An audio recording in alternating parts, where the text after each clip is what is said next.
guessing on every kind of setup, shocks, tires, bars, everything. So you're going to see a lot of experimenting in this heat race because people aren't going to know what kind of line to drive. And now let's go to Bobby Gerald. Bobby?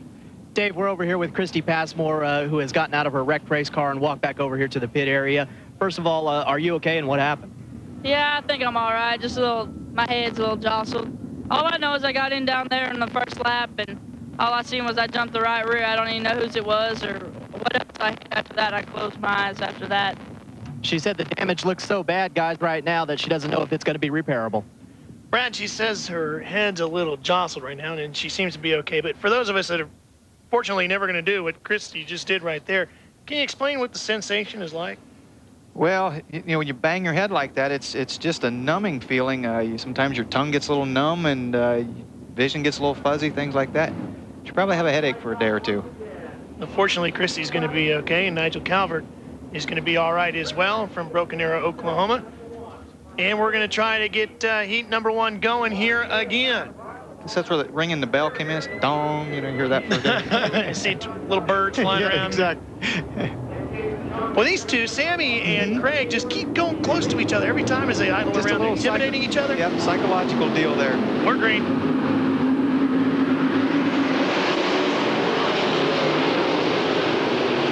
Now this time Delansky on the gas first, and he'll take the lead in the red 7. Aaron Berryhill runs in 3rd in the Trop Arctic 66. The yellow 15 of Donnie Schatz holds down 4th. 4 cars will transfer out of this heat right to the A main tonight. They'll run the dashes a little later on to set the starting order for the A main, but these cars will automatically be locked into that. Channel lock number 1 of Sammy Swindell holds on to 2nd. There's that fight for 3rd.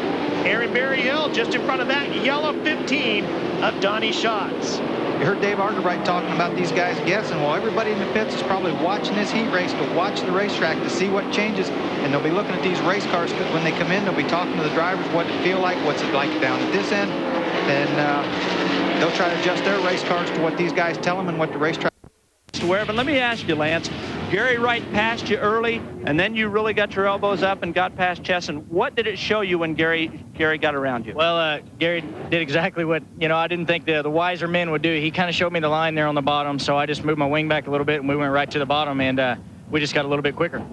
Well, it's a happy heat race win. What's the track tell you? That the track's going to be faster on the bottom. It's taking a little bit of rubber, which is going to make it maybe a little bit of a 1-lane track. Hopefully it'll take enough rubber where there's 2 lanes there. We'll just see what happens. Guys, back to you.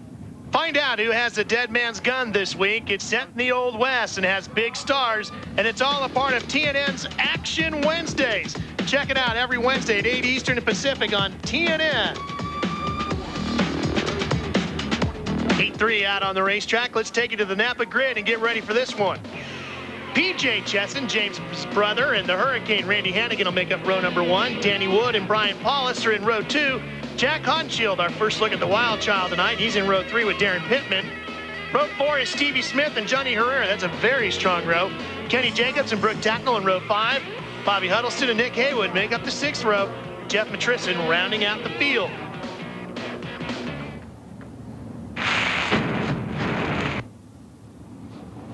So let's see now what we get with heat number 3 and see if some of these guys have paid attention, Brad, and maybe they've learned.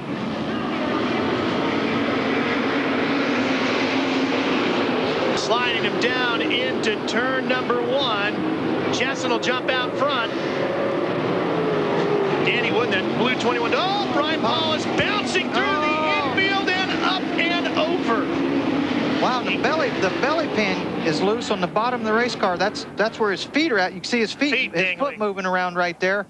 What he did when he went over that center hump, it high centered the car and ripped the belly pan loose from underneath of it. He went bouncing over the curbing or the infield section there, like a 4-wheeler. Watch this, that car goes just bouncing through there. Yep, there you see the belly pan. Loose. Yeah, it ripped it loose when he went up over. He got in there, I think under Kenny Jacobs, had to pinch the car. He went in a little hard, about ran over the back of him, turned the car and got down in the infield. As you can see there, he's okay. Brian wearing a mouthpiece. Yeah, he's got braces. Young guys wearing a lot of braces, and in a situation like that, I'll bet he's glad he had it in there. With braces or not, Bobby Gerald, the mouthpiece would be good on a ride like that. Boy, I tell you what, Brian Paulus is going to be feeling that one tomorrow. But here's a guy that just last week was a quick-time qualifier at Joplin, Missouri. I was talking with some of the World of Outlaws crew guys out here that are on the road each and every week, and they said, hey, you got to check out Paulus. He's really starting to show some speed out here. Still working on getting those consistently smooth laps, but Brian Paulus going back after it full-time on the World of Outlaws this year, Ralph. And a great self-promoter is Brian Paulus. Does a wonderful job of making sure everybody knows who he is and what he's trying to be. He took a wild ride here. A real bucking bronco here in Texas with Brian Paulus. We'll be back.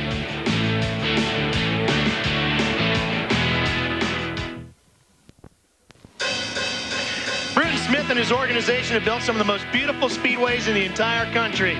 No surprise, they just built the best dirt track any of us have ever seen. I'm sure those of you at home are thinking the same, and I strongly encourage you to check this facility out.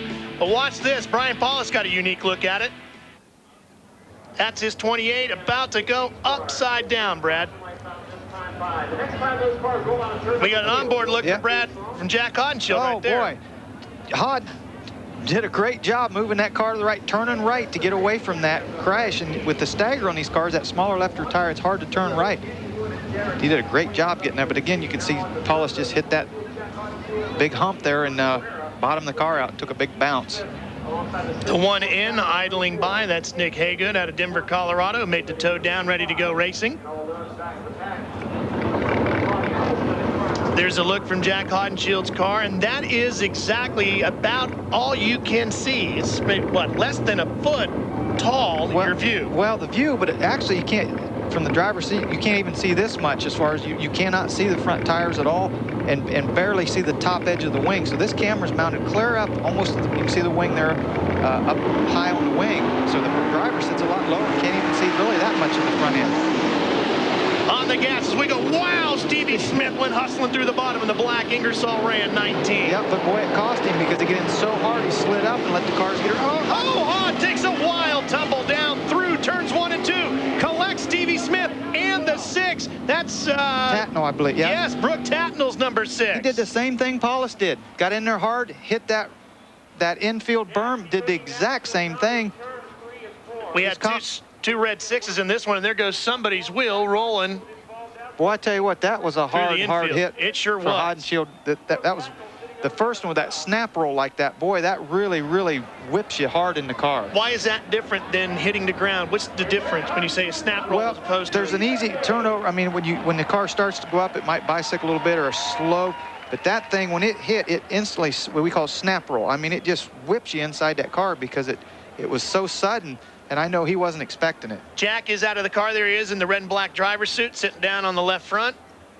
Yeah, it rung his bell a little bit, too. As we talked earlier, you can see that he says he's okay, but it probably knocked the wind out of him, and he's got to take a little bit here to get it together.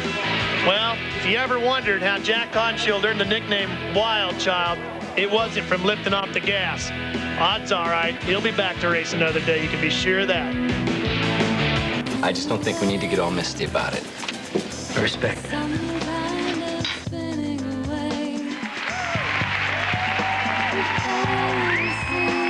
I've had 4 years to know him, so how big of a gift is that? Don't miss Michael J. Fox in his last 2 episodes of Spin City, right here on ABC.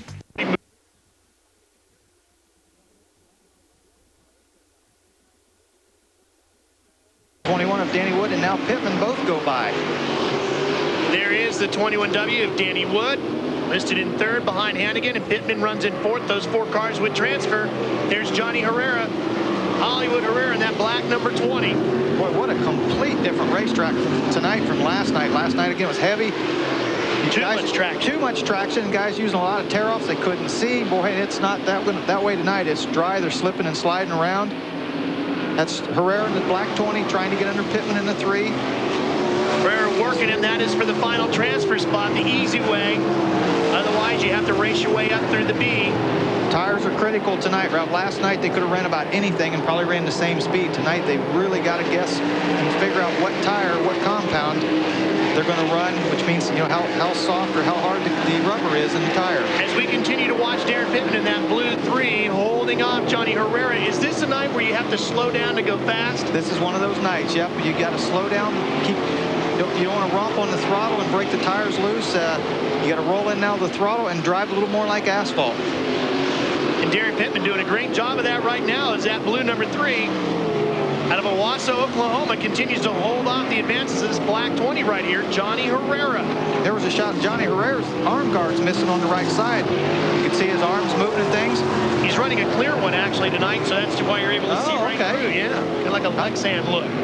I thought maybe they had it off for some reason and couldn't get it back on. You can see his arms working in there. I like that. I like seeing that guy go to work. White flag is out. There is Jessen out front. PJ completing his last few laps. Checkered flag falls. Jessen will go on. Randy Hannigan goes on. Here comes Pittman. He'll slide off. There he is, the blue 3. He'll be the last car, and you saw Wood just in front of him in the blue 21W. So those are the 4 cars that will go on straight from here. There is PJ Jessen. He told me yesterday all of his buddies went down to Cancun for spring break, and he went racing with the sprint car. Watch this, Jack Haudenschild. Just misjudged, tried to get under. I believe that was Jacobs in the red 6, and man, just misjudged the bottom. There's Tatton on the other red 6. Stevie Smith got wrapped up in it. Now we are on board with Jack. Oh. Wow. Dave Argerbright is in the Jack Haudenschild pit. Dave, it is a violent, violent ride. Big time crash, Ralph. 2 hours ago, this was a brand new race car here, not brand new now. The good news is, even though as bent and broken as this race car is, they're removing our camera equipment now as we speak. The good news is Jack Haudenschild walked to the ambulance under his own power, had a big smile for us, appeared to be okay, but they did put him in the ambulance and they did transport him out of the infield. We don't know yet if he will go to a medical facility nearby, but we do know that he was examined in the ambulance when he left the infield. Guys? Well, that big wing also works as a giant cushion to absorb a lot of that impact. It also slows it down while it's in the air. It's like a big air brake too, and it helps slow the car down. Here's a look at the results of heat number 3. The top 4 will transfer. Johnny Herrera is going to have to work a little bit harder tonight to race his way in out of the B feature here tonight. Well, tonight's live Pennzoil World of Outlaw coverage of the Southern Bleacher Classic here in TNN Sports is being brought to you by H&R Block. Simplify your financial world.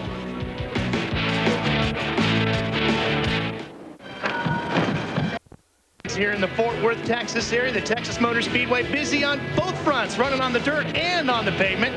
A couple of the biggest names in NASCAR Winston Cup racing joining Brad and myself here in the booth. Glad to have them with us. We got Jeff Burton, driver of the X-Side Ford, who's starting 30-something, as he told me a little while ago on Sunday. And Dale Jarrett, who's starting 5th. The reigning NASCAR Winston Cup champions got a good start. Neither one of you guys has seen this live. Okay, champ, what do you think? Incredible. These guys have my respect. Certainly watched it on TNN many, many times, but this is just amazing, the amount of speed that they carry here and the crashes. I mean, hate to talk about crashes, but I mean, that's violent whenever that happens. We're fans tonight, though, so we can talk about that. That's exactly right. You want to ride? Well, Dale and I were talking about coming to the dirt track tonight, and we said, well, golly, I don't know if we want to sit and get all the dirt on us. And they said, well, it's a suite. I said, wait a minute now. We're going to a dirt track and sitting in a suite. That doesn't add up. But this pretty nice, huh? This facility is unreal. It's unreal. And you guys only had to walk over from the coaches on the other side. That works out pretty good, too. This is a really neat deal. I mean, when you have Winston Cup race, a Busch race, a World of Outlaw race, it doesn't get a whole lot better than that. Well, we really appreciate you guys stopping by. Best of luck on Sunday. Stay safe out there. And if you need a ride, Dale, we'll hook you up. Yeah, thanks. Bobby Gerald? Well, here's PJ Jessen, who won the last heat race. PJ, is it exciting for you just to know that there's big Winston Cup stars here watching you race? Of course, it has to be for anyone as young as I am, actually starting out racing. It's always exciting to have people like Dale Jarrett and Tony Stewart and all those great guys that are racing at the higher levels right now. Of course, it's an honor to have them here watching, and it's exciting for me to be racing in front of them. PJ did an excellent job, guys. He gets the win there in that heat race. He's missing all of his classes at Lafayette College in Pennsylvania this week, where he is a history major. Darn, I hate it when you have to miss a class. That's really tough, isn't it, Bobby? All right, let's take a look at the grid for heat number 4. Brad Furr and the king of the Outlaws, Steve Kinser, the 15-time World of Outlaw champ, will be in row 1. Dean Jacobs and Andy Hillenberg, who's really struggling as of late in row 2. Dale Blaney and Billy Wilburn, that's Rusty Wallace's tire changer. He'll be in row 3. Row 4, Mike Goodman, Keith Walker, Zach Chappell and John Bankston in the 5th row. Nick Smith and Brandon Rogers make up row number 6.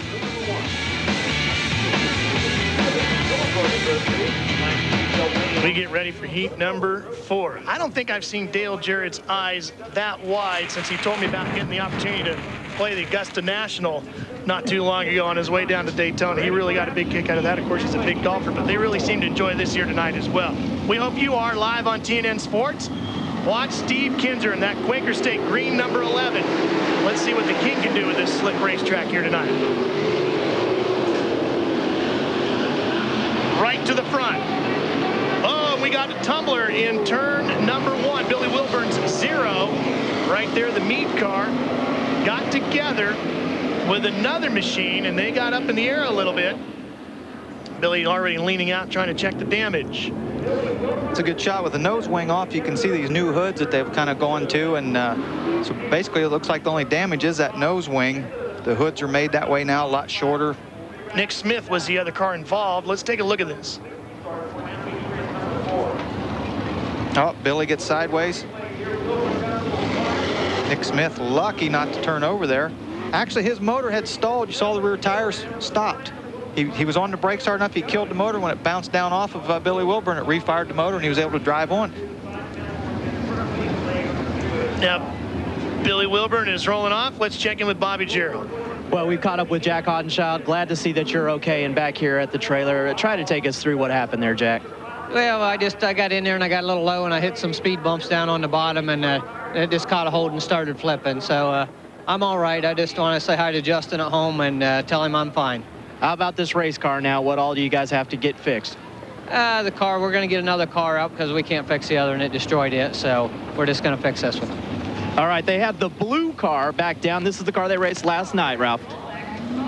And they're going to work on this one. Let's take a look at the replay of this. Watch how violent this ride was. That was that snap roll I was telling you about. It happened so quick that I mean, he didn't have time to even think or react at all. And man, it just turned him over. And then the violent hit from the impact with Stevie Smith as well. Yep, and that was actually Randy Hannigan. He was diving under. I thought it was Jacobs earlier. It was Randy Hannigan, which it wasn't anything Randy did. Jack got in too low, as you heard him say. Could it be maybe they're having a hard time differentiating where the inside of the racetrack really ends, and that? Well, they've got white like lime dust on it, you know, but at those speeds and not being able to see, you know, down over the front of these race cars, like we said, to be protected by the debris flying, he just misjudged it a little bit.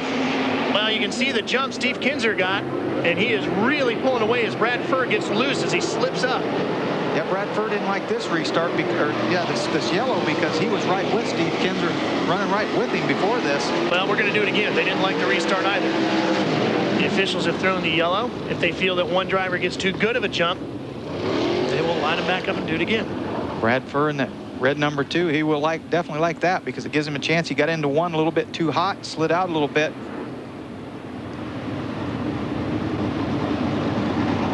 Nick Smith going to get sent back to the back of the field, which is where he started.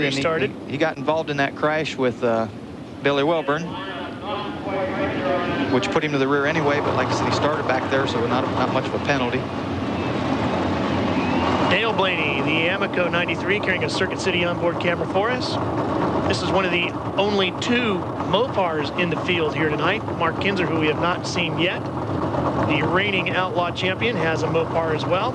Everybody else basically running a Chevrolet-based engine. There used to be Fords in this division, but not right now. Yeah, they've kind of gotten away from the Fords, and the Chevrolet design is the dominant. A lot of people looking at the Mopar and watching the performance of that engine. Let's check in with Bobby Jarrell once again. Well, check this out, guys. The news is not good. You're looking at Stevie Smith's car. This is right around where the radiator would sit in car number 19. You can see this huge kink right here. This is why the team is right now pulling down their spare car out of the trailer. So Stevie Smith, along with Jack Hodenschild, having to go to the backup car. Right now, that team working feverishly, trying to get another number 19 prepared to get him back out into the fight. You can see how the car, they have a second story inside the transporters. It's where they keep the spare chassis. And they keep those chassis pretty much together with just about everything you need except for the top wing usually. Top wing and wheels ready and tires, to go. pretty much ready to go. Now we're going to try it again.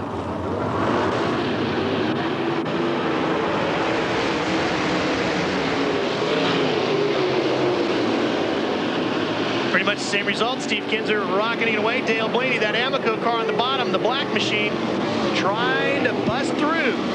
Get a transfer spot as you go on board with Dale Blaney. Working the inside. Now way up high. Working Jacobs. Yep, trying to get around Dean Jacobs in the 18. Boy, taking a big chance going to the outside. He must be pretty comfortable with that race car, but didn't quite get the pass down there. He's back on the bottom down to 1 and 2. He's going to get by there. Dean Jacobs slid up a little bit. Problems in turn 1 and 2 again. The 3M, a car that had trouble last night. Mike Goodman out of Tulsa, Oklahoma, spins to the inside, and that will bring out a yellow. So we'll take care of some more business and come back when they have them lined up to go racing again. We hope you're enjoying the Pennzoil World of Outlaws live on TNN Sports. So World of Outlaws are thrilling this packed grandstand here at the brand new Texas Motor Speedway dirt track. If you love the movie, The Magnificent Seven, now you'll love the weekly series, The Magnificent Seven. They hand out justice every Wednesday night at 10 Eastern and Pacific, a part of TNN's Action Wednesday.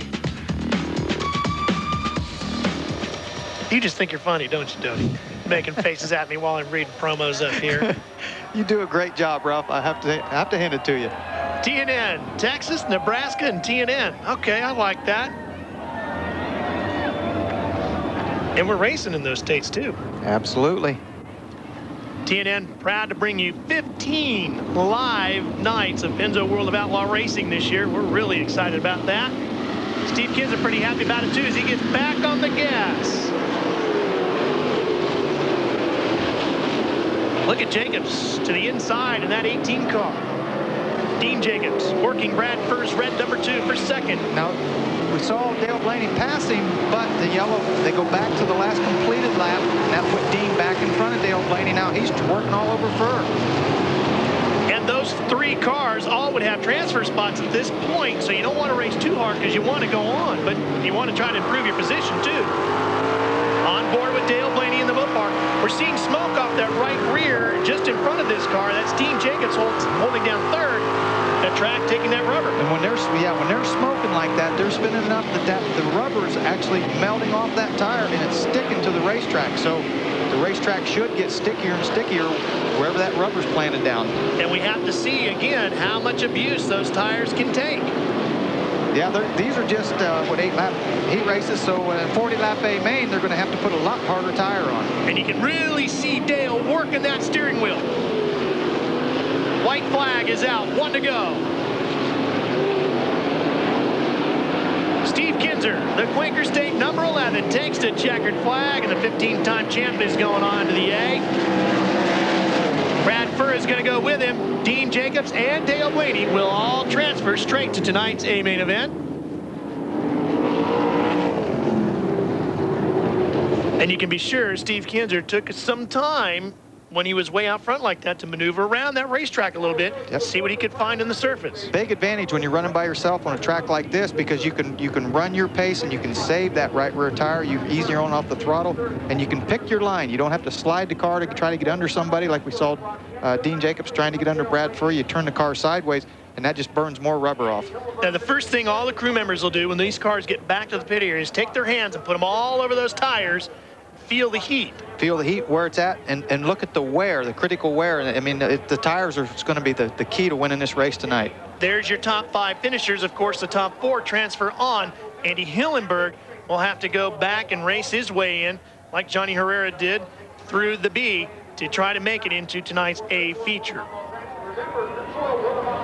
Look at the packed grandstands here tonight. There are 13,007 permanent seats here. 3,000 extra temporary seats. When they designed this facility, they made room, if they want to expand to as much as 25,000 permanent seats. There are also 16 suites high above the grandstands, and there are 22 seats available in each of those suites, and I can tell you they're all sold out and packed. And everybody in the NASCAR world has been rolling in and out of this facility for the last 2 days. Well, I told you TNN's got 15 nights of racing. We're going to go to Terre Haute, Indiana next. Of course, we're going to go to Bruton Smith's other facility, another brand new dirt track in Charlotte, North Carolina. There's still tickets available there. And trust me, with 160,000 seats at Bristol, there's still seats available there for that phenomenal event. We're going to put dirt actually on top of the racetrack in Bristol. Talked to Bill Kentling from Topeka, Kansas. He said there's still plenty of seats available as well for their facility. The only place where we put dirt on top of a drag strip. First people to ever do that in Topeka. One of, I think, our favorite events, going to Fargo, because those fans are rabid sprint car fans in Fargo. Love that. Never would miss going to Earl Baltus' place in Eldora. Of course, we're going to go back to Williams Grove in July. You see the rest of the schedule as we work our way through the summertime. We'll be back to Nebraska, and we'll wrap things up, of course, in Las Vegas, where we will crown a champion live with the Pennzoil World of Outlaws right here on TNN Sports. Where else would it be? We love these guys. We hope you're enjoying it, too.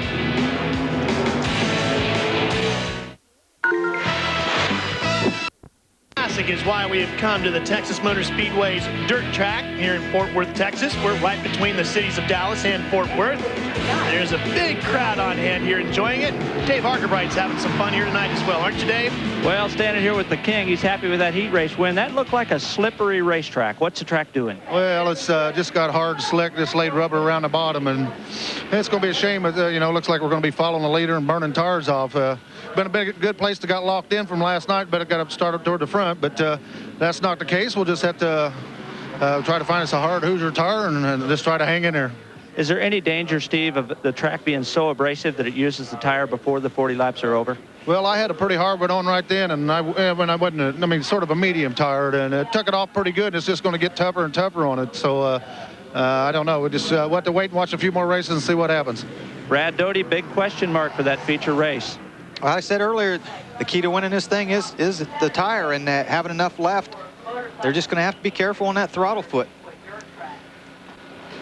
If you're looking for action on Wednesdays, you've come to the right place. There's Dead Man's Gun, 18 Wheels of Justice, and a Magnificent 7. Don't miss TNN's Action Wednesdays. It all starts at 8 Eastern and Pacific, right here on TNN. You know, the thing I think is also going to be interesting is, don't forget, Carl Kinzer's car, Greg Hodnett, Danny Lisowski, all those guys will not get as much track time as somebody as Steve Kinzer tonight. We'll see how it affects them. Stay with us.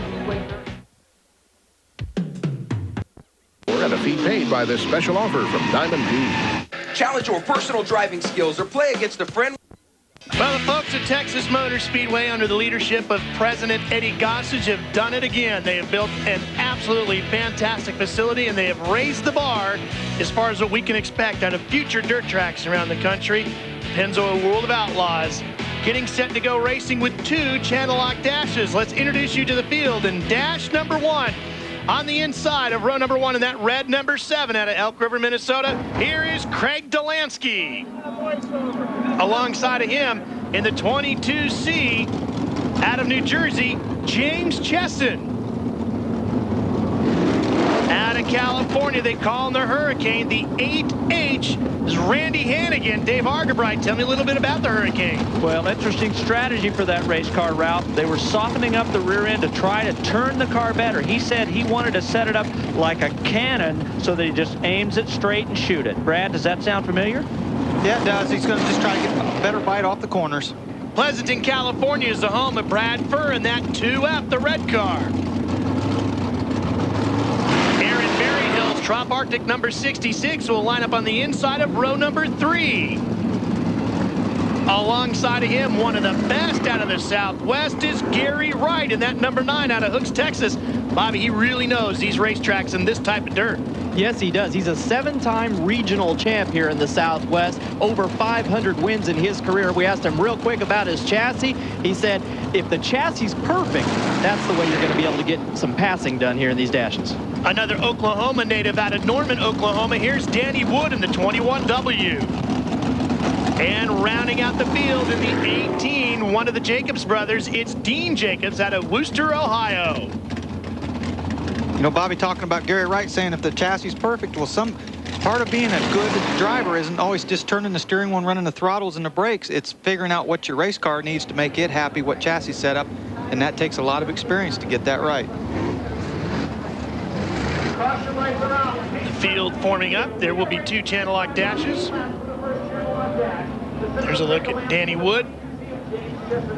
There are times when the race car feels so good and it's so comfortable, it literally sometimes feels like you're driving down the highway and you win a race, you think, man, I should do this every night. And then you actually work harder to run 10th than you do to win races sometimes. And a track like this can do that to you, too. Yeah, and that because of the chassis setup. Boy, when you get it right and you hit that and it's perfect, it's just magic, man. You're out there just riding around. Let's see if anybody has any magic in them right now as we go green with the first channel lock dash.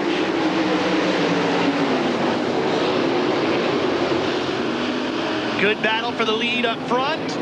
And give this spot to Chesson as he's around the outside of Delansky in the red 7. But Craig Delansky battles right back. James Chesson will lock into the spot. Delansky trying to move up to get right behind him. I'll tell you, Chesson doing a great job for all the more experience they have. It takes a lot of experience on a racetrack like this to find the line, keep your car straight.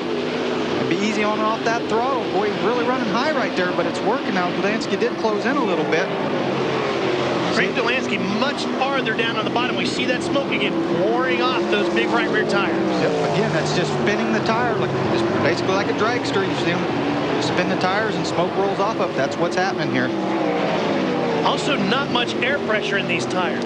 Usually run 8-9 pounds of air, but on a track like this, you drop the air pressure. You want the air pressure lower so the tire folds under more and gives you more side bite. They'll probably drop it down to 6 or 7 pounds. Comparison, your average street car, if you went out and looked at the side, it would tell you 35 pounds of air is probably what you should run. You had 8 pounds, you'd be sitting on the ground. Well, that's 35 pounds in a tire that's built real stiff sidewall. Even with the radial tire, it's a real stiff sidewall. These tires are literally just a couple plies thin or thick. They're like paper, and you can fold them right up into a ball when they're not inflated.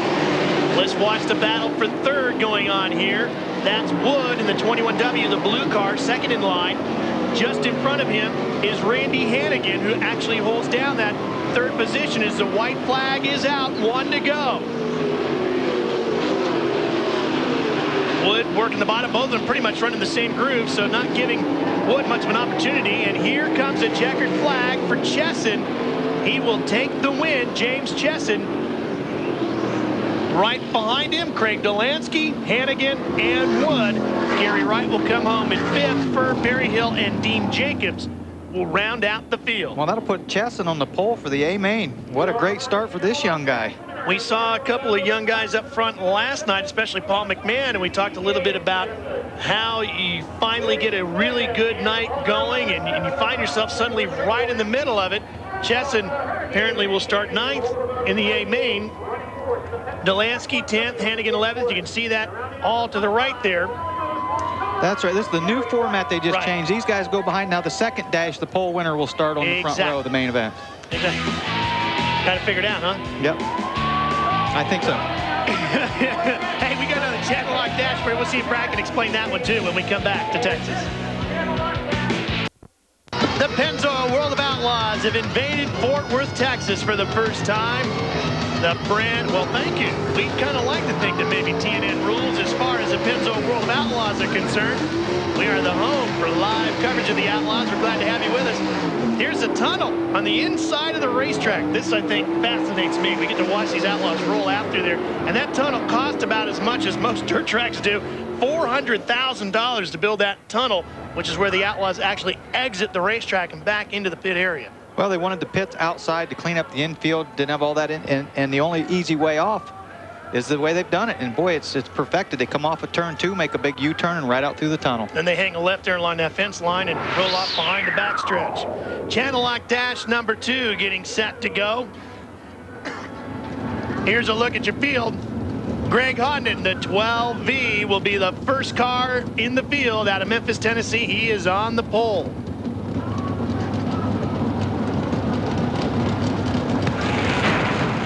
Here's a look at Greg Hodden's night last night, Napa Heat number 1. He blew his engine up, but he won. Came back, got the engine real hot again. Look at the water spewing out of the left side, but he still won. And then, of course, president of Workin, Stu Murray, the sponsor, right there to give him a big hug at the end.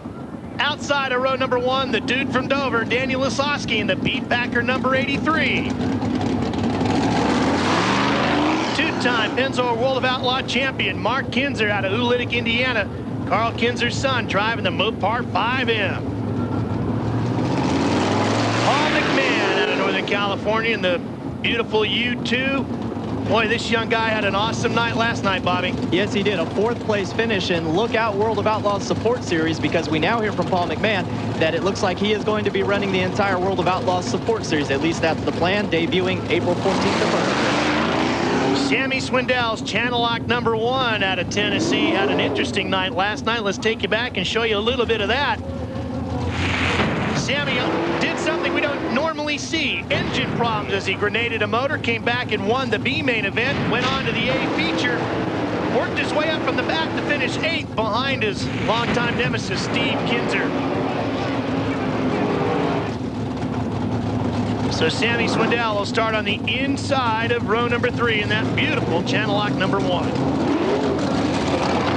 Lance Blevins, the PCJoey.com number 21 out of Broken Arrow, Oklahoma, has been real fast here in this racetrack over the last 2 nights. He'll be right alongside of Sammy. Well, you saw James Chesson with dash number 1. Can brother PJ do it? Here he is from Far Hills, New Jersey. PJ Chesson's number 76. Which is quickly having a problem. Yeah, he stalled it there. And rolling up next, well, there is no other. The king of the Pennzoil World of Outlaws. 15 times he has won this championship. Steve Kinzer. Bobby? James Chesson, winner of the first dash. Were you surprised that the outside worked as good as it did on the start? I was. That was a big question going into that, and I wasn't sure if it was going to be able to stick, but I think Delansky went in there off the gas, and I was able to capitalize coming out, and it worked out in the end for me. And I'd just like to say hey to Big Jim. You know, everyone's asking about you, hoping you're doing well. And hopefully we'll see you back out here. Big Jim, a crew member who suffered a heart attack last year, Ralph. And there is PJ getting pushed off, and he went right to the inside. He's going to roll right out through the tunnel. So something wrong. Oh, no, he's just cutting across the track. Yep, just trying to catch up with the field, save us some time. Appreciate that. And the Chesson brothers are telling me that all their buddies took off for spring break and went down to Cancun to hang out on the beach, and they went to Williams Grove for the season opener and went racing. Here's your Circuit City onboard camera with Greg Hodnett, who won in the 12E, the Millennium Motorsports car last night, his 4th ever Pennzoil World of Outlaw win. And we saw last night the steam coming out of that. They got the engine hot. Guy Forbrook, the owner and mechanic on this thing, told me that they changed valve springs on the left bank because when it gets hot like that, the valve springs get weak and they had to put new ones in. Melted a 1/4 of an inch off of those valve springs, by the way, Dave Arden, right? Yeah, they tell me down in Steve Kinzer's pit, Scott Gherkin, the crew chief, they were putting the hardest Hoosier tires they could find on there because they feel like the only place to race tonight's going to be that bottom. They say you got to guard the bottom, and when you're in traffic, don't let anybody push you to the outside up into the marbles because then you're history. This is going to be very interesting. First time these guys have gotten a look at the racetrack and racing competition as we go green.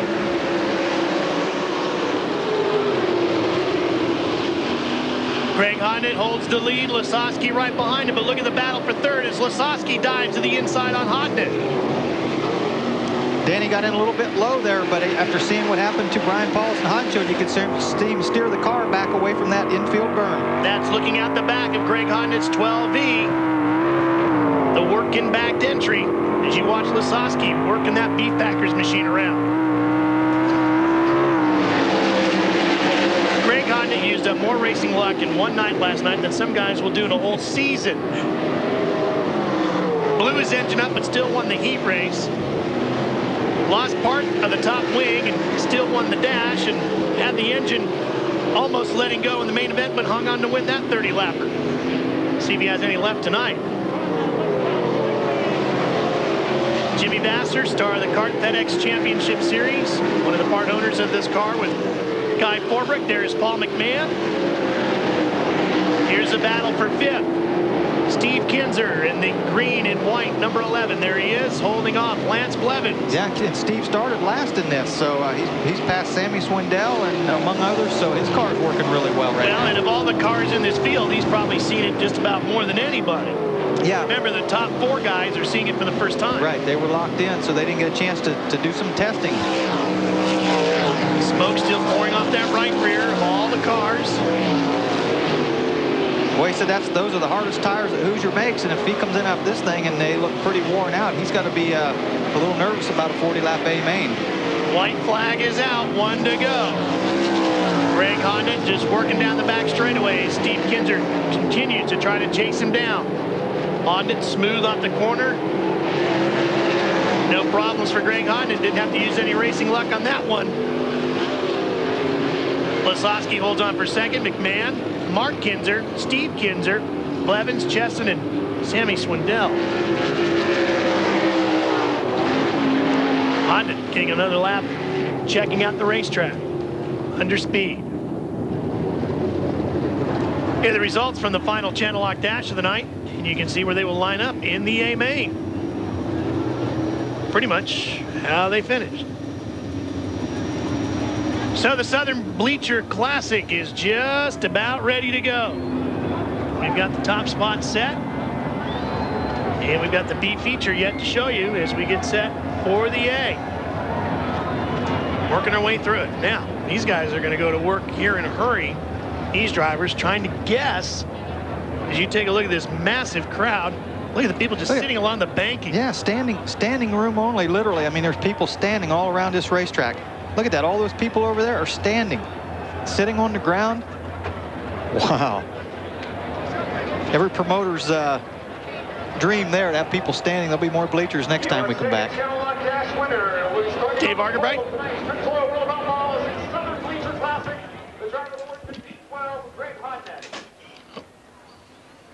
Greg Hodnick sitting in his car ready to go. Let's check in with Dave Argerbright. Boy, Greg's got to be happy with the way this racetrack is. When you're starting on the front row like that, you kind of want it like this, where it's more or less a one lane where you're going to run through the middle of the racetrack, save your tires, and if he can get the jump on them and just roll the corners, be easy on and off that throttle, he'll be okay.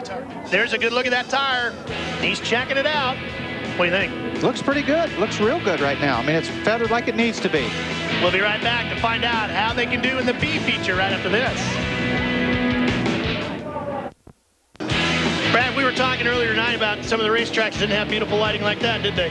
No, we've actually raced a little track back in Ohio that it was so dark that they parked street cars in the infield and shine their headlights out on the racetrack. It's come a long way. No problem here tonight with the beautiful Musco lighting here at the Texas Motor Speedway dirt track.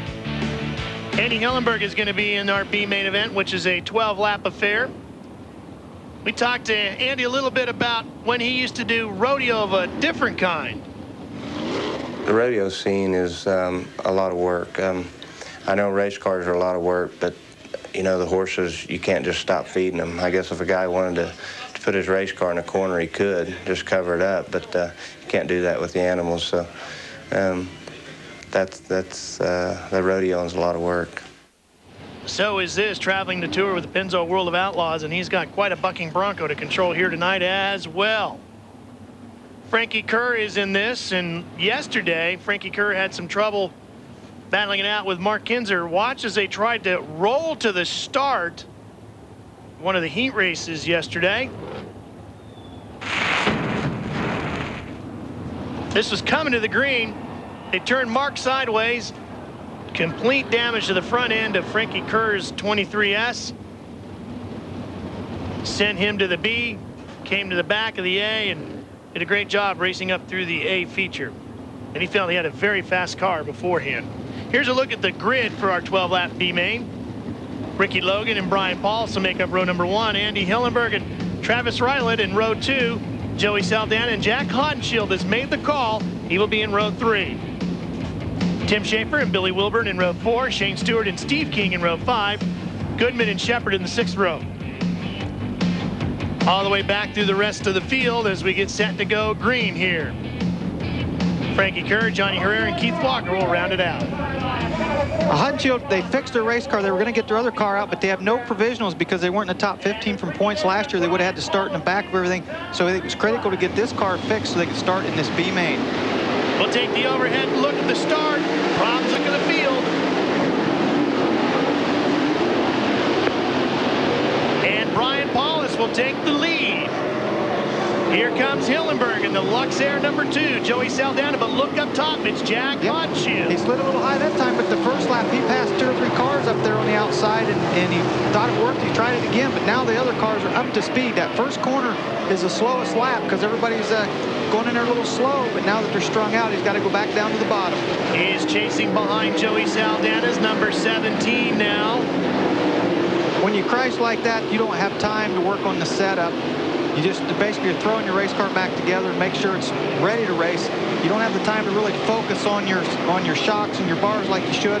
Smoke out of the engine, Brad. That could just be a little oil that from when he got upside down. It should burn off, but if it continues, there's a problem.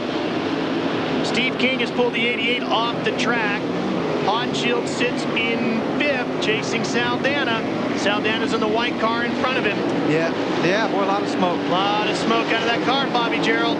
Yeah, Jack Hodenshield was worried about that, guys, because in having to put together the same car that they flipped, this car was bent. It had pieces of the chassis that were not straight, and they were crooked. Jack just said, we just have to hope for the best.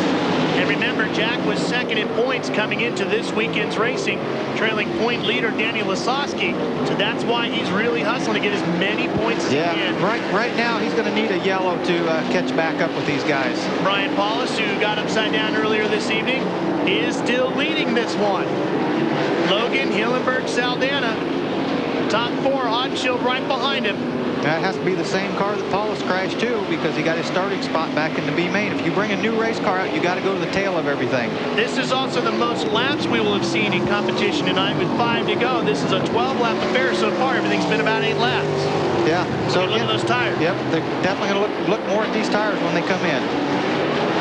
There is Hillenberg and Saldana battling it out. Saldana would have the last spot going to the A. Hillenberg's Luxair #2.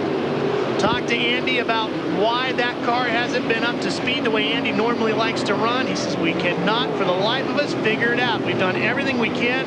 We just don't know what's wrong.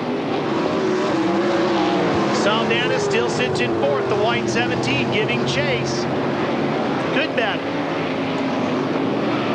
That smoke pouring off those tires as they just burn the rubber right off. Every time you see smoke, that's that much more traction going away. When the track gets dry like this, it's literally like sandpaper because of the dirt and the grit in the surface. It's just like a real abrasive sandpaper. Checkered flag about to come out as we are on the white flag lap. Brian Paulus will hang on for the win. Hillenberg, Saldana. Paulus had coming across the line. Paulus had trouble there off of Ricky Logan passed him. He might have I think Logan actually got the win, yeah. I was just double checking, looking at the scoring monitor here. Paulus really lifted on that last corner. Give the win to that white #4, Ricky Logan. Paulus will come home second. Hillenberg and Saldana. So Hodge still misses it by 1. Here's a look at turn 4.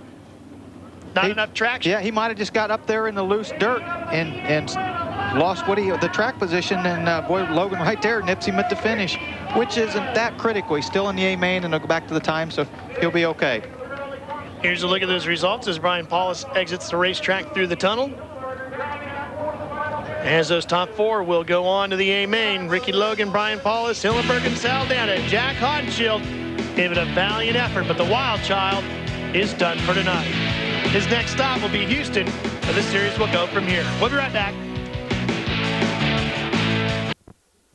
There's another great aerial shot of the home of the Southern Bleacher Classic, the Texas Motor Speedway dirt track. Over 16,000 fans packed into this fine facility. Let's check in with Bobby Gerald. Ricky Logan gets the win in the B. A little bit of a surprise. Things changed late there. How'd it happen? Yeah, the first race we stumbled a little bit and it took about 3 laps to get some heat in the motor, and then it took off. Car was, pretty nice. The rubber's down, just locked down, and I was able to run him down and get behind there at the last lap. Let's talk about that finish a little bit. What happened there on the last lap? It actually looked like, I don't know if his car was getting loose. or maybe he heard me, but he got on the gas really hard coming off at 4. You know, and smoked the tire pretty good, and that gave me a chance to get a good run on him. Dave Argabright?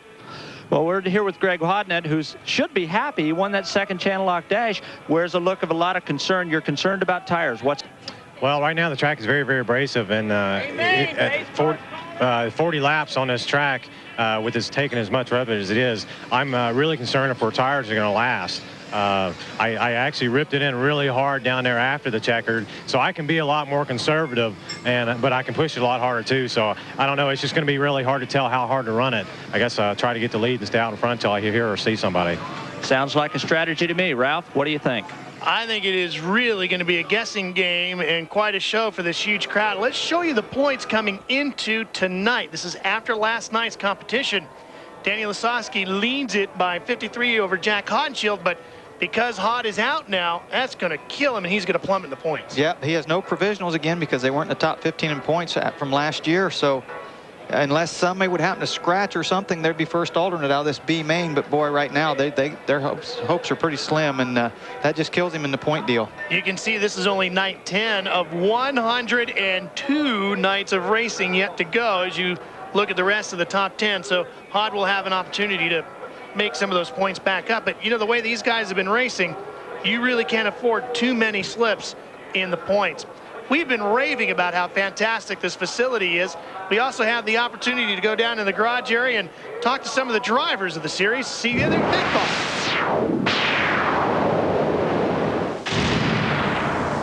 Well, I'll tell you, it's got to be the finest dirt facility I've ever seen. Call it a dirt facility, but you look everywhere we're standing, it's blacktop. I mean, it's beautiful. Our trucks and trailers are easier to keep clean. So at the end of the night, we wash the race car, and we don't have to wash everything else. So it's a beautiful place. This place is beautiful. They did a really good job on it. You know, the first night a little wet, but I think they'll really get that going good. Between the grandstands, the suites above it, the racetrack, just the whole facility. I mean, we got paved pit areas for us. You don't have to stand out in the mud at all, and I tell you what, they did a beautiful job here. Excellent place. Nice place to pit, nice place to race on. Maybe we get to run a little bit more. The track is a lot like Devil's Bowl, the surface is. You put a little bit too much water on it and dig it up, it stays heavy, and we'll see. Hopefully it'll get dried out a little bit tonight where you can maybe run 2 lanes, and that will make it a lot better. You know, it's not too big and it's not too small, and it's just good racing. Last night, you know, everybody was racing all the way through the field, so it's definitely a nice place. A lot better than what I figured the service would be. I knew the facility was going to be nice, but the service was excellent. Looking forward to having a lot of races here. TNN Sports kicks off the Arena football season with the defending Arena Bowl champions, the Albany Firebirds, taking on the Nashville Cats. Arena football. Get it all April 13th at 8 Eastern and Pacific right here on TNN. Let's go back downstairs one more time. Here's Bobby Gerald.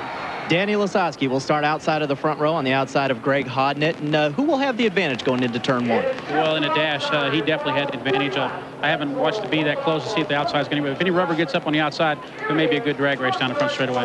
Talk to me about your tire compound now. We're going with the Hoosier 55. It worked for us a year ago when we were at Vegas, and we're going to put it on and see what we can do. Okay, and on the compound ladder, that's about as hard as it gets, Dave Argabright. Well, we're here with Sammy Swindell. Sammy, they're working on your race car. What are the tires going to do in this feature? Well, they're probably going to wear down a little bit. It's a pretty long race, and it's pretty tough. And, you know, we're going to go with the hard ones and hope that they're not too hard. But, yeah, it's the only chance we've got right now. Do you have to be conservative to make them work? Well, I don't know. You know, you can't be conservative and back up. And just like kind of in the dash, we were in the first heat, and the track changed quite a bit. You know, we were the first ones out when they watered it, and we didn't quite hit the setup right then, but hopefully we'll have the channel lock stealth here a little better. We made a lot of changes. Well, Ralph, they're thrashing around here like every pit down here, and tires are the issue. Brad, how long will time? I mean, what do you do? That goes back to, as I said earlier, that you can spin these tires on these sprint cars, even with the wing on, and especially the way the racetrack is tonight. The driver has to be easy on the throttle. You can't go in that corner and just smash the throttle pedal back down. You'll fry the right rear tire off. The guy's got to be real easy and ease into it like there's an egg under it, and you don't want to break that egg. You just squeeze into the throttle. By the way, as you look at this standing room only crowd, the folks from the Texas Motor Speedway just told us 20,400 dirt-loving fans in the grandstands here tonight.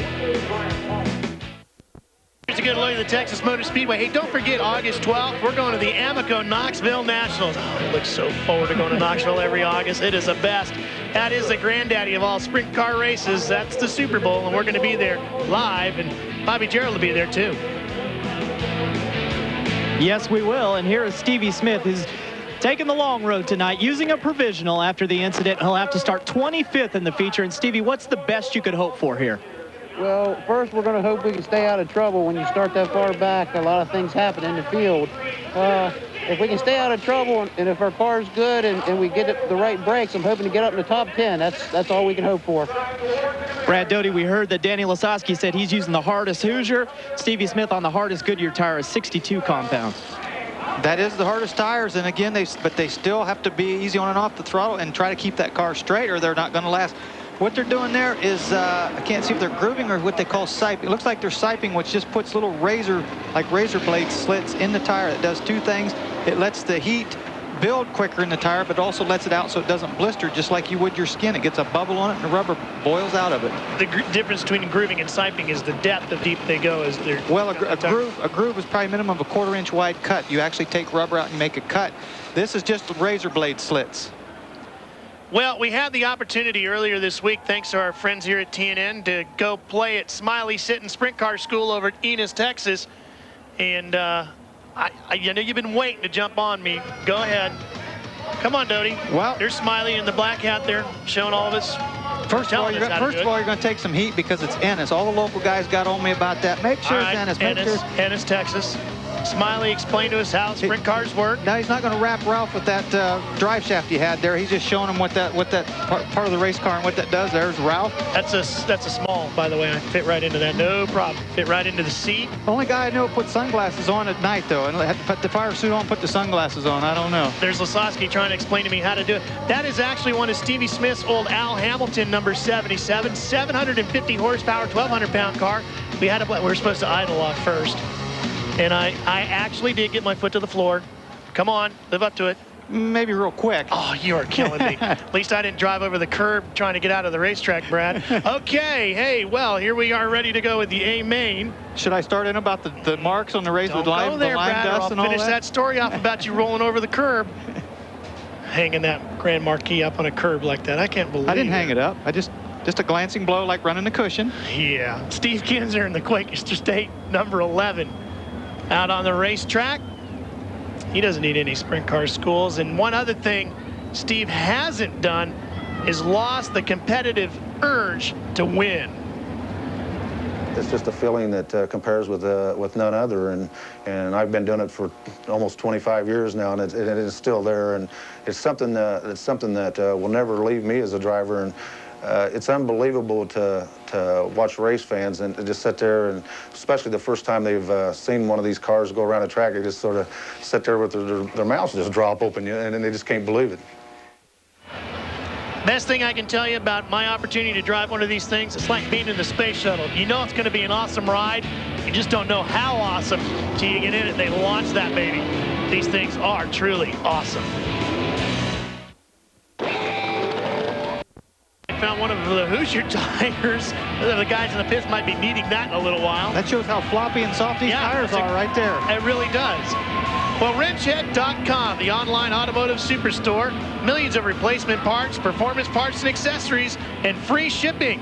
Wrenchhead.com, parts online all the time. On board with Greg Hodnett's look. There is Greg, the working 12V. Now, Greg Hodnett, as we've seen, has had a great weekend here, but like any dedicated racer, he always thinks he can improve. This year, I'd like to improve my driving by being a bit more consistent, lap time-wise, for the entire 30, 40 laps, whatever that race may be. Also, most of the guys I've driven for in the past would tell me to work on my restarts. So I've been concentrating hard on restarts, so if I run into somebody, don't worry about it. I'm just working to try to get right on the bumper.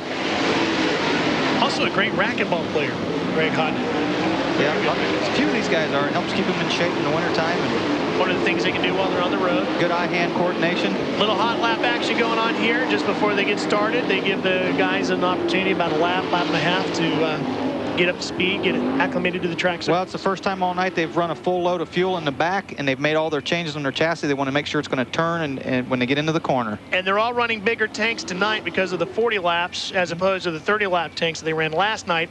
How much different is that full load of fuel to the driver's feel? Well, I think it's only like two or three gallons difference, which is maybe 20 pounds difference. It's not real critical, but it just will get them to the end of the race. But hopefully. What would it feel like? Not a lot. You won't really feel that 20 extra pounds back there. You know, it's more on what the racetrack's doing and how they're set up is what the driver's feeling. There's a look at Stevie Smith, Ingersoll Rand, number 19. You know, and you heard him say, realistically, he's just hoping for a top 10, but we've seen Jeff Swindell and some people come from the back on a track similar like this, and when you get a racetrack that's slowed down a little bit like this, it gives those guys from the back a little better chance if they hit the setup right. The 8 feature is ready to go. Here is your lineup. Greg Hodnett and Danny Lasowski on the front row. Paul McMahon and Mark Kinzer in row 2. Steve Kinzer and Lance Blevins in the 3rd row. Row 4 is P.J. Chesson alongside of Sammy Swindell. Brother James is in the 5th row with Craig Delansky. Randy Hannigan in the 21W of Danny Wood in row 6. Gary Wright and Brad Furr in row 7. Row 8 is Barry Hill and Jacobs. Crawford and Logan make up row 9. Brian Paulus and Andy Hillenberg in the 10th row. Joey Saldana alongside the Mopar Power 93 of Dale Blaney in row 11. Donnie Schatz and Darren Pittman in row 12. Stevie Smith and Johnny Herrera will round out the field in row 13. 40 laps here tonight. And the 4-wide World of Outlaw Parade is getting set here in Dallas-Fort Worth area as the Pennzoil World of Outlaws come around in front of the front stretch grandstands packed with over 20,000 people. Yeah, and 3,000 or 4,000 of them just standing too because there's no place to sit. Unbelievable. Look at that. They love this sprint car racing. Fireworks going off from the infield. They do things right here, don't they? Bruton Smith, Eddie Gossage, the president of the racetrack here, the entire Speedway Motorsports staff has done a fantastic job. We want to thank them for helping make it so easy for us here at Team Ed to come in and get ready to go racing. We're thrilled to be here to bring you this live inaugural weekend with the dirt track here in Texas. Of course, we're going to do it next month as well in May from the Charlotte or Lowe's Motor Speedway in Charlotte when Humpy Wheeler debuts that one. Here's our onboard camera brought to you by Circuit City as we look back from Greg Hodnett's car. That's Paul McMahon's U2 right behind you.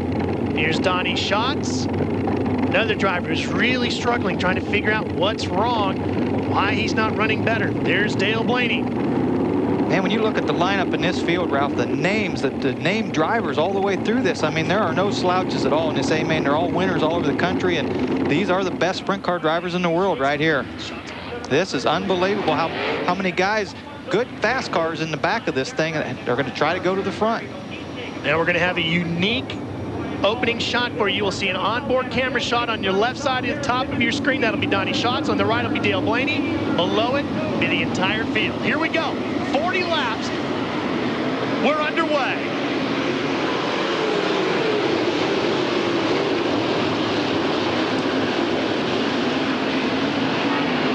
Danny Lasowski takes the lead down the back straightaway. Look at everybody bouncing and banging the way through. It's all Dale Blaney go 3 wide there going into turn 3 way up into Marble Strand. There's more 3 wide races. Oh, and we got Jacobs going up towards the wall with Chesson and Swindell. The 76 is P.J. Chesson. We're still green. Everybody rolled on. Danny Lasowski continues to lead. Greg Hodnett is second. Steve Kinzer is third. McMahon is fourth. Blevins is fifth. Mark Kinzer runs in sixth. And then it's Craig Delansky and Wood behind that.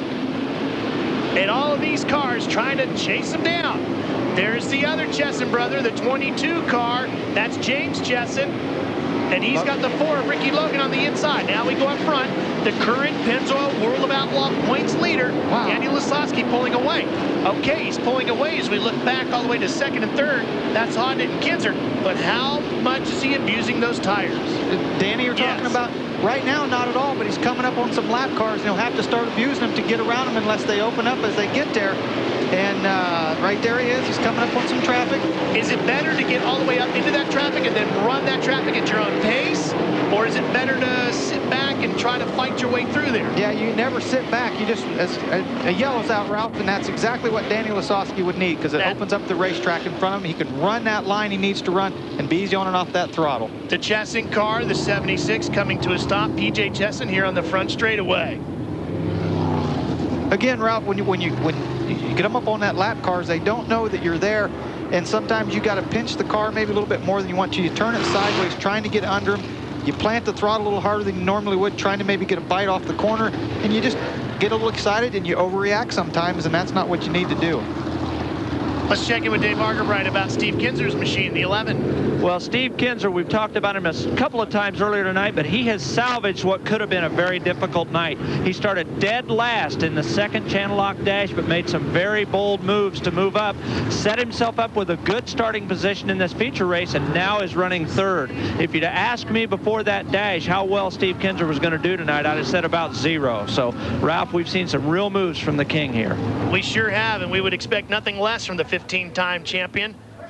Now, here is the Mopar of Mark Kinzer, who, you know, one of the toughest things is to always answer to your crew chief, but when it's your dad, and that dad is Carl Kinzer, it's even tougher. One thing about me, the only basketball game my father ever seen me sing, I was so nervous they tipped the ball to me, and I went and scored 2 points for the other team. Set out the rest of the game. Balled like a baby. Makes me tingle right now.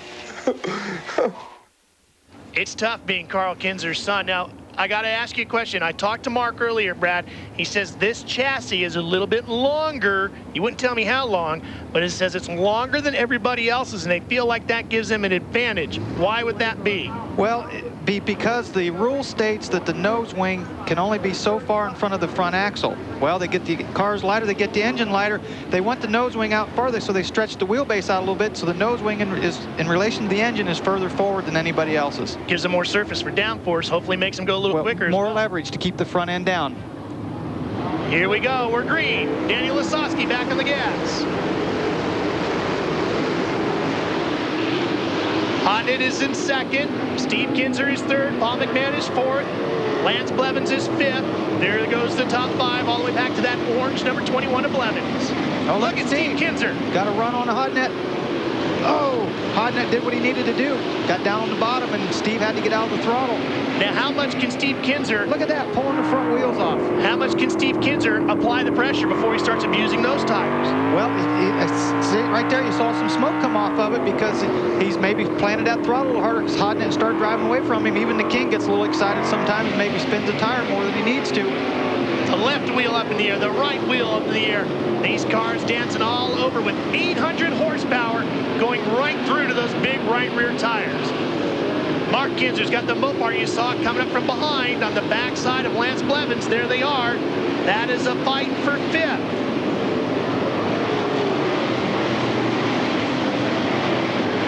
Back towards the front. There's a fight for 2nd. We look back to 4th. Blevins, 5th, Mark Kinzer. And that Mopar of Mark Kinzer is one of the strongest, most powerful engines in the entire field. There's Donnie Schatz in that yellow 15 working his way through the field. He's in 22nd right now behind Stevie Smith. You can see all the traffic in front of him. Wow, and you saw Stevie Smith. He came off the corner sideways, got a bite, and the car drove up across the track right in front of Donnie Schatz. That's Joey Saldana just in front of you in the white 17 as you go looking at Schatz coming through now up to 18. Yeah, that deal just spoke up as Stevie Smith got sideways and shot across the track. Donnie was able to get by him. You're talking about marking that longer wheelbase. Some would say on the little short racetracks that actually hurts them because the shorter the wheelbase gets around these shorter corners more, but they're willing to give up that for what they feel it helps on the big tracks. Smith and Jacobs and Schatz just in front of him, and just behind them there, behind Johnny Herrera's black 20, is your race leader. There is Daniel Lasowski.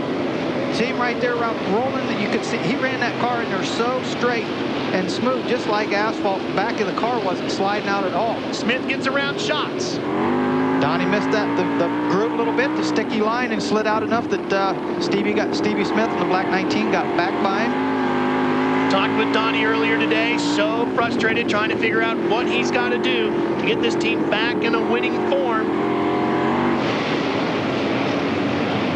You know, people wonder, and even at the teams, I mean, you wonder what happens, because all of a sudden, you know, it seemed like the team finished up last year so well, and now they just seem like no matter what they do, they're not fast. And boy, that gets so frustrating, because you think, you know, I mean, there's no magic in these race cars. Why can't we be running better?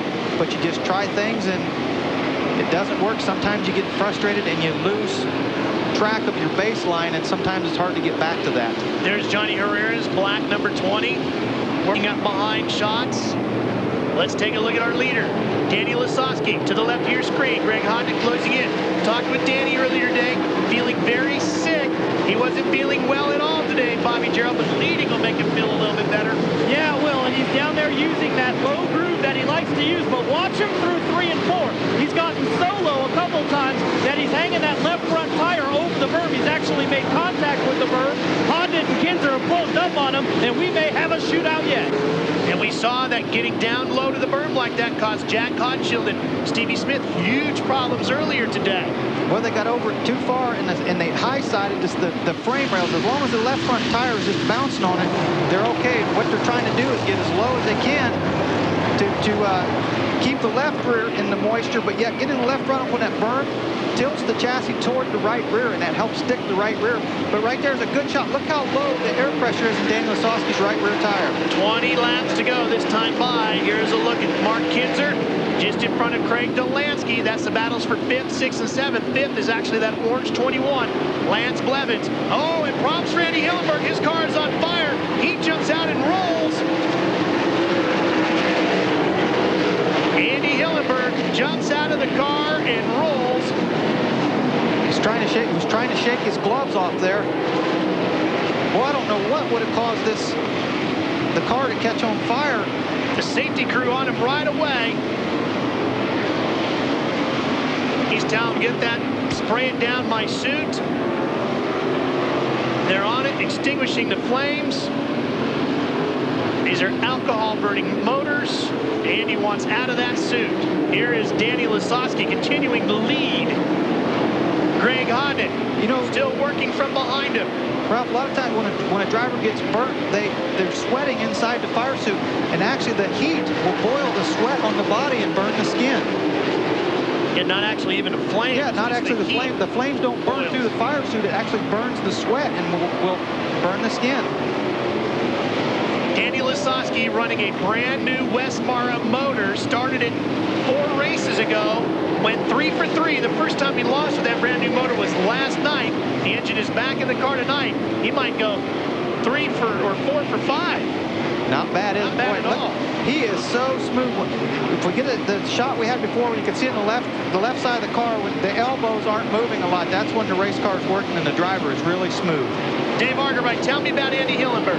Andy got into the ambulance under his own power. He had already stripped off most of his driving uniform. They were spraying an antiseptic on his back and arms. It did appear as he had some burns, but they did not look to be severe. So we will wait to get a word later from the medics. He is now in the ambulance, and I'll get you what I can when I hear. Back to you guys. Thank you, Dave. Lasowski leads Hodnick, Steve Kinzer as you go on board with Greg Hodnick. Paul McMahon runs in 4th, Blevins is 5th. Mark Kinzer 6th, Delansky, Wood, and Hannigan.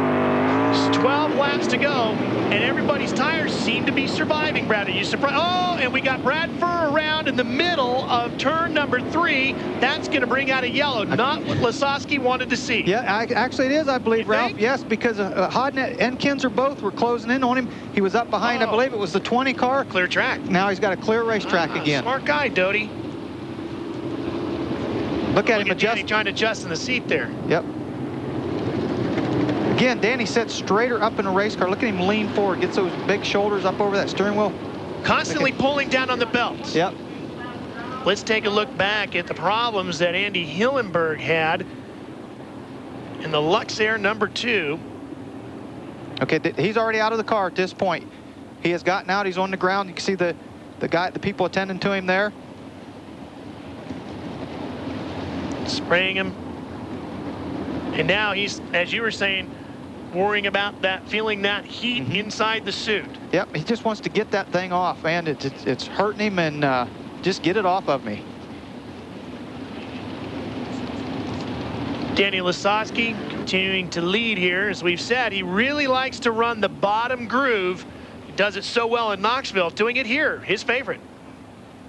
You have to have a lot of patience to be able to run the bottom, and you have to be able to run both feet, meaning if your wheels are spinning, you're not going forward, so you got to race with the throttle and the brake at the same time to keep that from happening. So it's just something that my dad taught me that a long time ago, to keep the wheels under you. If your wheels are not spinning, you're going forward.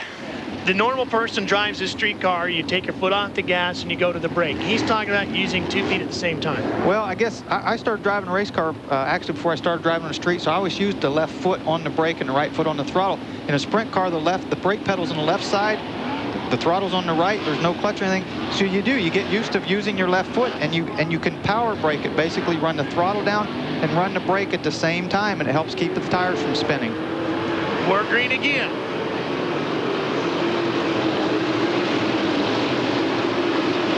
Lasoski pulls away, just like you said, Brad. He likes that clean air in front of him.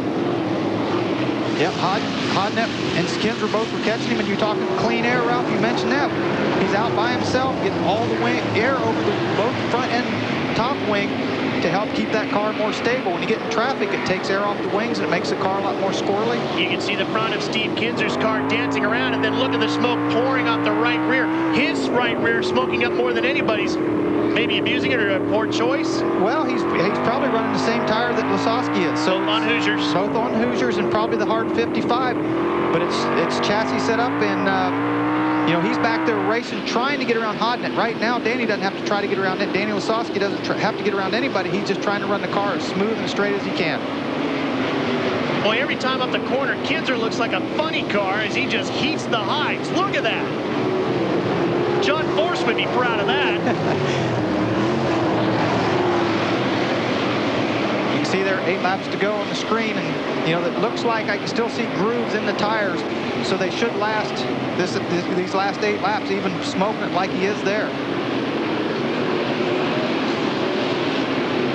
Steve Kinser giving that Quaker State number 11 a workout. Here's 4th, 5th, and 6th. 4th would be Paul McMahon. 5th is Lance Blevins. 6th is Mark Kinser in the Mopar car. There is Mark. That 5M starting to come around a little bit. Had a great run last night. Finished 3rd. Looking pretty good here tonight. Maybe getting that team back on track. And I see Mark has his top wing pulled back pretty far on the last restart. When the yellow came out, I saw Lasoski reach down and move his wing back forward. So his car is working well enough. He felt like he was too tight. He had to run it back forward. Those big top wings hydraulically controlled from inside the cockpit by the driver. They can move it forward or back if they need to. Let's go take a look at the battle for second again as we watch Paul McMahon. There is the red number 12V. Greg Hodnett holds second place. Steve Kinser chasing him in that green and white machine.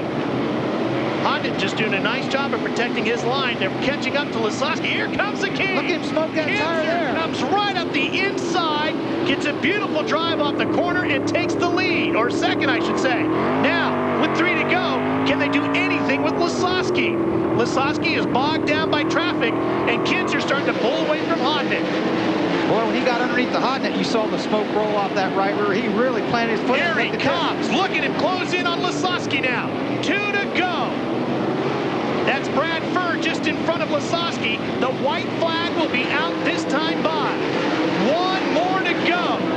Well, even if he does catching him's one thing, but trying to pass him's another. As long as Danny doesn't try any bold moves around the outside of the lap car, he should be okay. Lasoski's never won an Outlaw Championship. Kinser's won 15 to the line.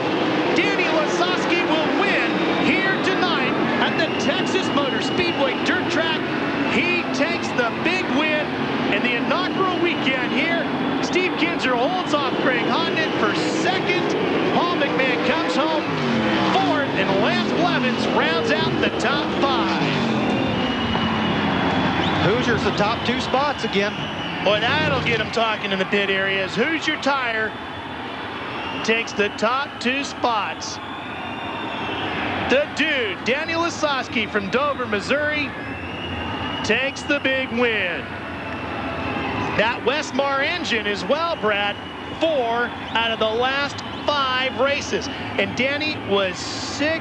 I'm telling you, I went up and visited him in the top of the transporter earlier before the start of the race. He was not feeling well at all. He's not feeling bad right now, though. He's going to come bouncing out of that car. You can be sure of it. He forgot he was even sick. He still had rubber left on the right rear tire, too. I could still see grooves in it. That's a good sign. Well, that 20+ thousand. Kinzer's. That's Steve Kinzer's, and there's no groove. I see a few right there on top. On top of Danny's. That's because he was out front. He could be easier on and off that throttle, and he still had some grooves and some rubber left. Here's a quick look at the results while the dude crawls out of the car. Top 5, Lasowski, Kinzer, Hodnett, McMahon, and Lance Blevins. Danny will lengthen his points lead. Here is the current Pennzoil World of Outlaw points leader, the dude. He doesn't look sick right now. He's got a big smile on his face, and a win will cure all ills. Danny Lasowski, how do you feel? I feel fantastic. And first of all, I want to say hello to my beautiful wife at home and my son Landon and my daughter Hope. I wish they were here. I'll tell you what, this was a great deal to come to Texas Motor Speedway and win in front of all the town of Texas with all these people here. It's just fantastic. 4th feature event win of the season already. And Danny, how much finesse did you have to have out there on the track? We did see you get down there into the berm a couple times. Well, we really did. We had the hardest Hoosier 55 when they did their job.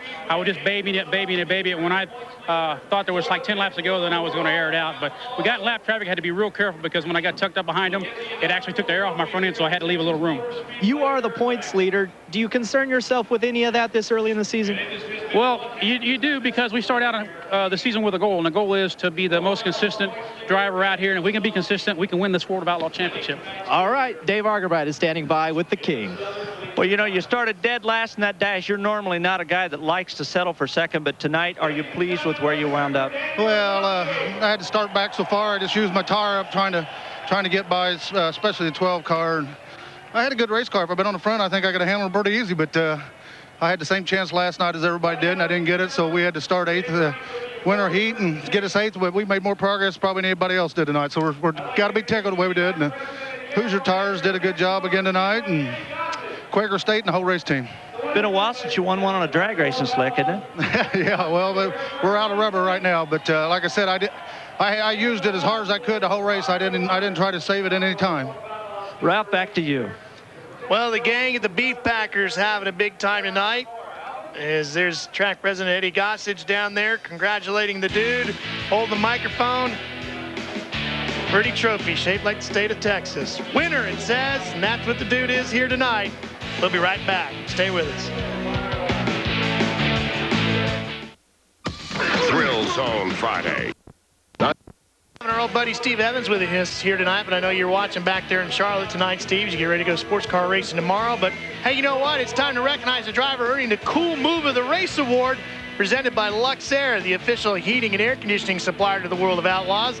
The Luxair Cool Move of the Race Award is presented during each televised World of Outlaws event to the driver who makes the coolest move during the hardest part of the race. Of course, Ricky Logan just taking the B away from Brian Paulus. Bobby Gerald.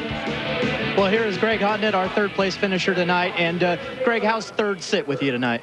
Well, starting from the front row, not very good. Any other time I'd be elated, but I thought we really had an opportunity to win. We were really fast in dash, and I don't know, I just couldn't make it up.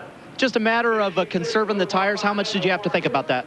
Actually, I thought about it a lot before we went out. The guy, you know, he said, just keep it straight, keep it smooth. Don't start rolling smoke off your tires. And I tried to do that all race long. And there was a couple times I caught Danny in traffic, but really, I really couldn't make anything up on him. But the Work in America machine, Vassar Chevrolet, we had a good weekend. We're proud of ourselves, and hopefully we can carry some momentum for the rest of the year.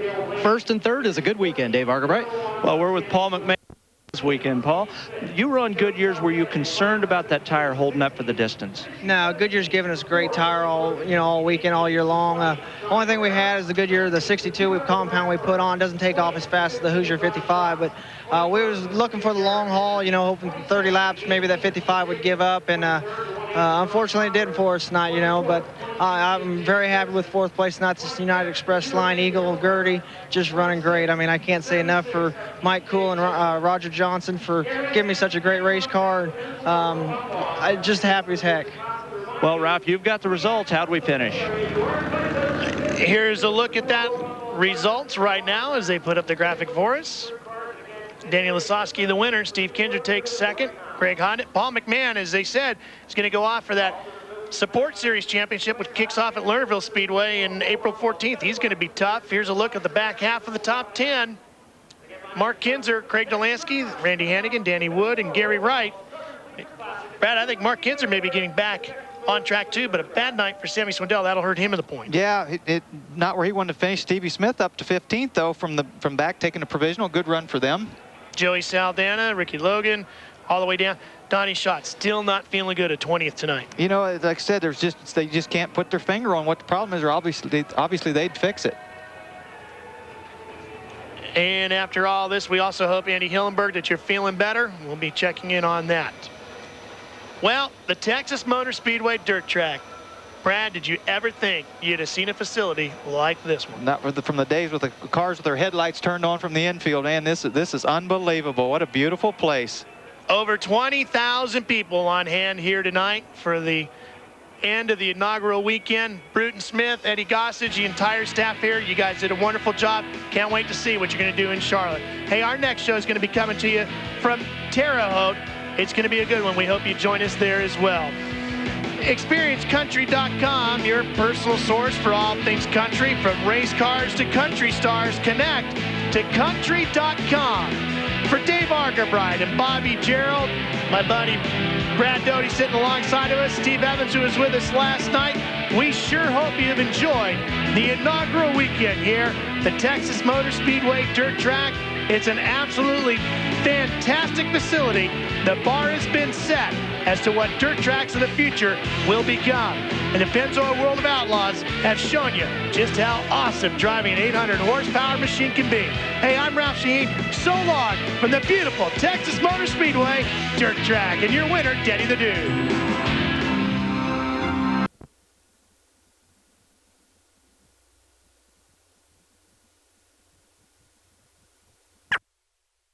That is amazing. That. Okay. Hey. I did it. Hey. All right. Good for you. A lot of times with an iron, you put it on the ironing board, and sometimes I find I'm making more creases than I started with.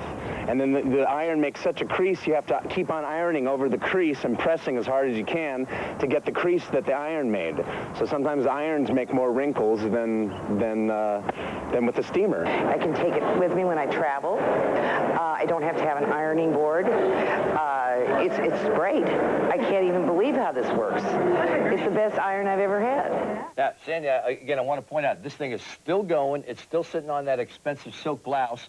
But those of you out there who are wondering about who this is for, let me tell you, it's for everybody, isn't it? Because for what you're telling me, it's for moms, it's for dads, it's for housewives, it's college for working mothers. students. Right, college professionals. Students. Professionals. You know, professionals get up in the morning, they got to fix the kids' lunch, bag them off with the lunch, they got to fix their breakfast, get everything ready. They don't have the time to get out. Look how long it took you to get out the iron and ironing board. In fact, and it's great for travel. Oh, it really is. Everybody that travels, that carries these garment bags that you have to put in the overhead bins on the airplane, right? Squish them all up, fold them over. Right, and here's a suit. Okay, now this suit right here, look at this. This looks like it was worn by Rip Van Winkle. Okay, let's go ahead and get this out here and see. I mean, this is a real. Let's get a shot of this. I mean, this. You look like an unmade bed right here. Okay, right. now and you know, you take this out, you got to send it to the cleaners. There's half your vacation money down the drain right dirty. there. Just it's not wrinkled. even dirty. It's just wrinkled. Just go over it with the light and easy steamer, and pretty soon those wrinkles, The wrinkles. Rip Van Winkle, the wrinkles are all gone.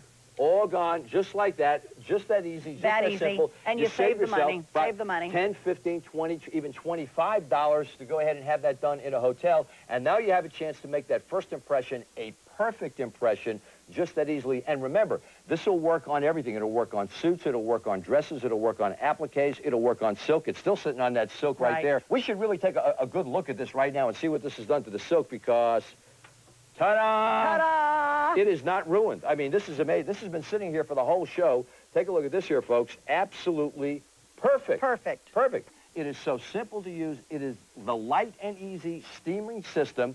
Less work, less time, less money, less damage. That's right. A lifetime warranty, no matter what happens to it. That's right. It'll be replaced. A 30-day unconditional money-back guarantee. There's an 800 number on the bottom of the screen. Dial right now.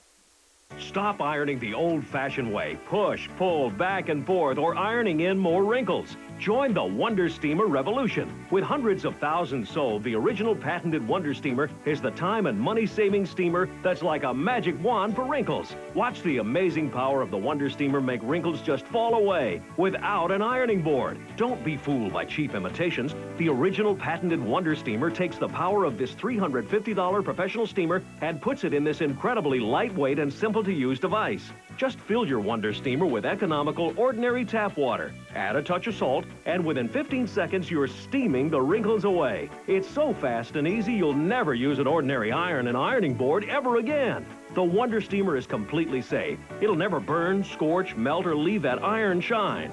Get rid of the wrinkles in all your clothes. Cotton, linen, wool, clothes with glitter and appliques. And look at this rayon shirt. You can even steam both sides at once. It's so safe you can even steam 100% silk.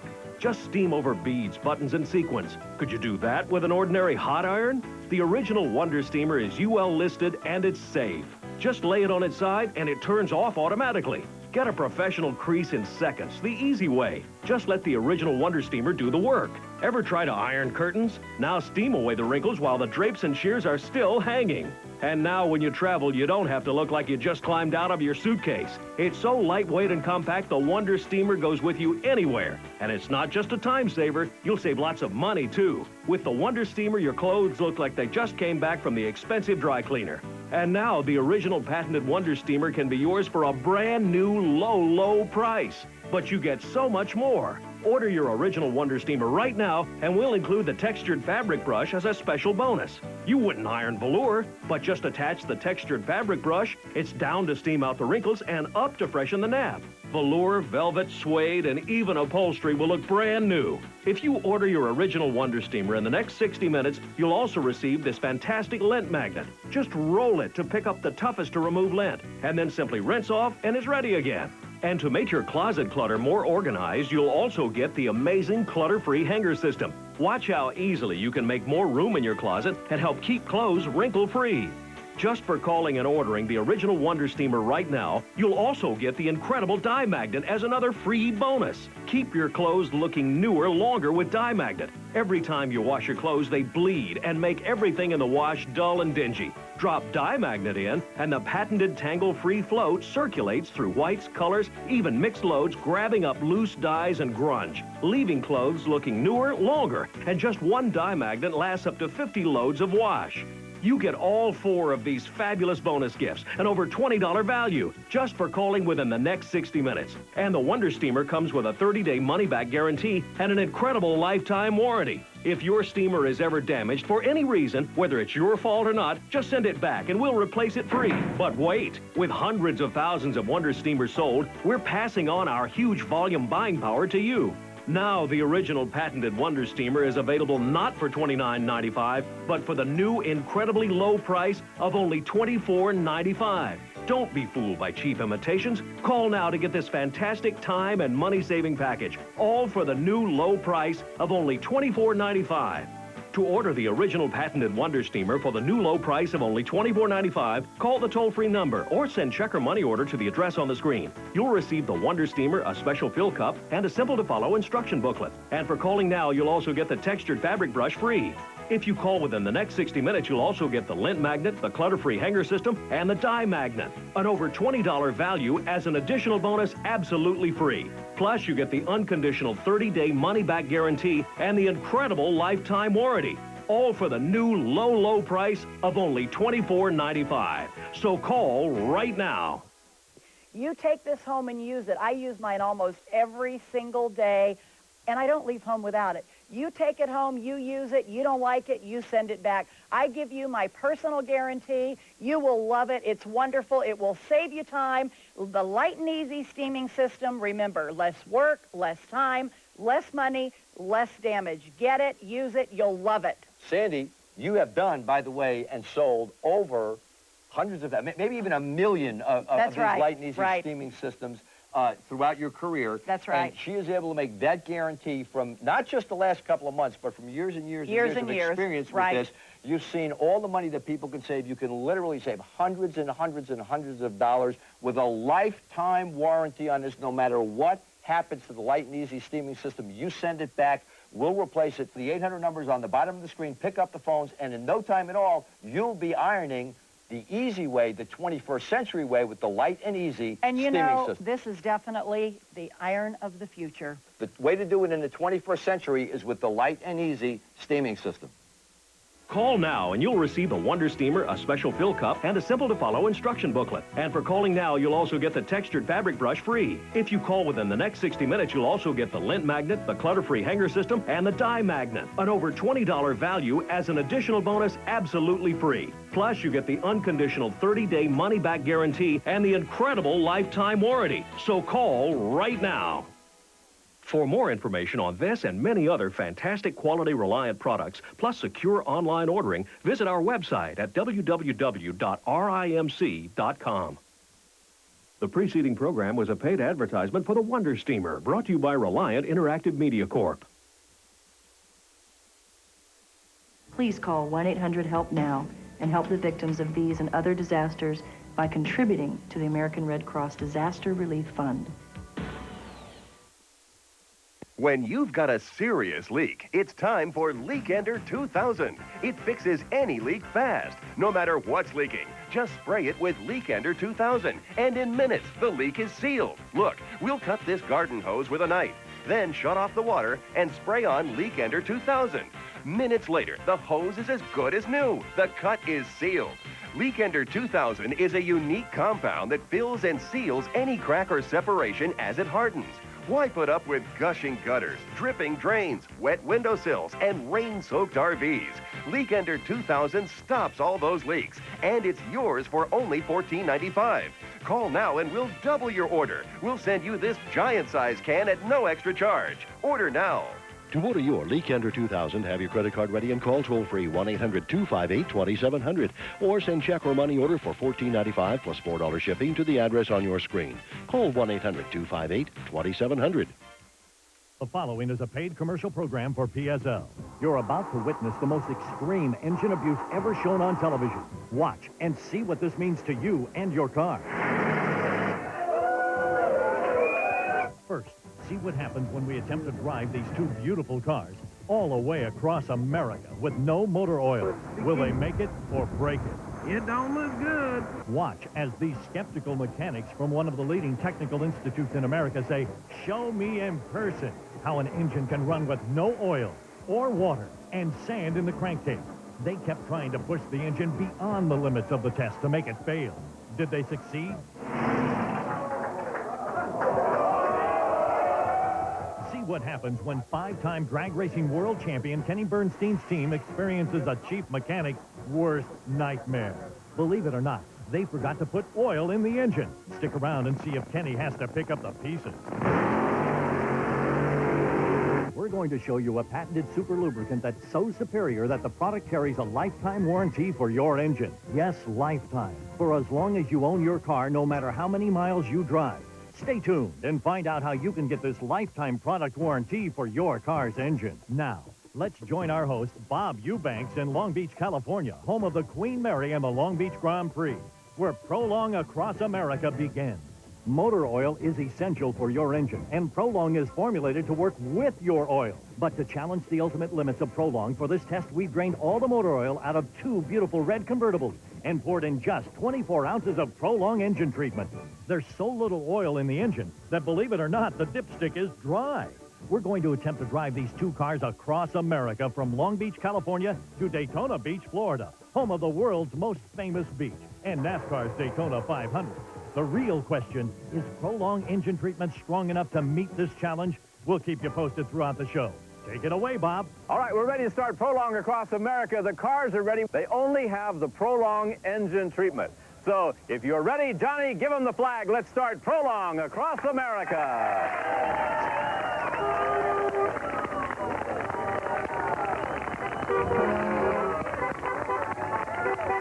Now, you think we're going to make it? I hope so. Well, I hope so. Oh, I think so. By all means. I'm president of Good Guys Rod and Custom Association, and we're kind of the, I guess, sanctioning body, you'd call it. We're the certification team. You're going to be there to authenticate everything that goes on. Is that correct? Absolutely. Well, I'm here to see it, and when all the pieces come out the bottom, I'll be there. As they leave the coastal area of Southern California and start out across the Mojave Desert, they couldn't have picked a hotter day. What they don't know as they head toward Phoenix, Arizona, is they're facing a scorching 117-degree record-breaking day. Numerous cars stalled on the side of the road show that this is a very challenging stretch of highway. Will the drive across America end before it begins? How far can they go? Keep watching. Can Prolong reduce friction? Can it really reduce engine wear? Even though Al Unser ran a $60,000 Viper with no oil,